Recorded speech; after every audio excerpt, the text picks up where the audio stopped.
آزاد کشمیر کے کاروباری حلقے بھی کالعدم عوامی ایکشن کمیٹی کے انتشاری ایجنڈے کا نشانہ بننے لگے۔ گڈز فارورڈ یونین کے عہدیداروں کا کہنا ہے کہ کالعدم عوامی ایکشن کمیٹی نے ٹرک ڈرائیوروں کو تشدد اور ہراسانی کا نشانہ بنایا۔ کالعدم کمیٹی کے شرپسندوں نے ٹرکوں سے ڈیزل نکال کر ڈرائیوروں سے سامان بھی چھین لیا۔ میرا نام لیاقت علی خان ہے، میں اسٹیبل نمبر 1 کا جنرل سیکرٹری ہوں اور گڈ فارورڈنگ یونین کا بھی میں عہدیدار ہوں۔ ہماری ریکویسٹ ہے کہ جو ادارے ہیں ہمارے، جو وہاں پہ انتظامیہ کے ساتھ لوگ ہیں، یہ ہمارے ڈرائیور حضرات کو انہوں نے مارا کوٹا بھی، انتشار پسند لوگوں نے ان لوگوں نے ڈیزل بھی نکال دیا، مارا کوٹا بھی اور زخمی بھی کیا، اور تمام سامان ان کا لوٹ کے درخواست ہے کہ ان کو حفاظت سے واپس پہنچایا جائے اور ان کو اپنے بال بچوں کے پاس واپس پہنچا دیا جائے۔ اس کے علاوہ ہماری مارکیٹ میں جتنے بھی اڈے موجود ہیں، کوئی بھی اڈا جو ہے نا جو بند ہے، تمام حضرات نے اپنی مرضی سے بند کیے ہیں، کسی کے اوپر کوئی لوڈ نہیں تھا۔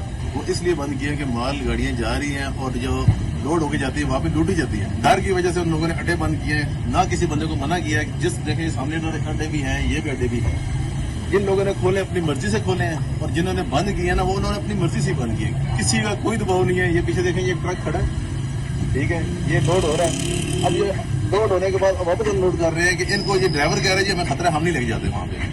ہمیں بھی اگر لوٹا گیا، یہ ہماری ڈیزل نکال دیا گیا، ہمیں مارا پیٹا گیا تو ہمارا کون ذمہ دار ہوگا؟ یہ ہم اپیل کر رہے ہیں اداروں سے کہ ان کو جو ہے نا تحفظ دیا جائے، فی الحال تو واپس بلایا جائے نا، تو اگلی کارروائی جو ادارے کریں گے وہ خود کریں، ہمارے بندے کم سے کم واپس کیے جائے۔